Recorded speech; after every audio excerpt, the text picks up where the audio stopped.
UA dreads man. Gagawin natin dito repair session. Karaniwan tumatagal ito ng 5 hours to 12 hours.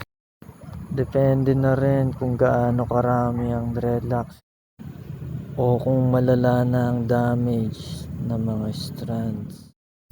Masyadong mabusisi sa pagtatahi ng bawat hibla.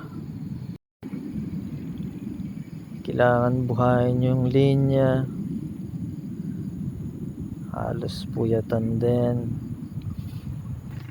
Kaya sa mga nakaabang na schedule, mainam na nakaantabay tayo sa mga balita dahil hindi talaga siya ganun kadali.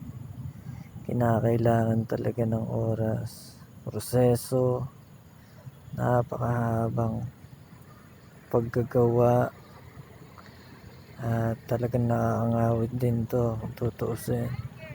Pero ayan, kita nyo naman, inayos natin. Sa mga nakaabang, kita kits, home service o direct kayo rito sa studio, no problem. Magbibalita lang tayo mga kap, and keep safe. Goods, yeah.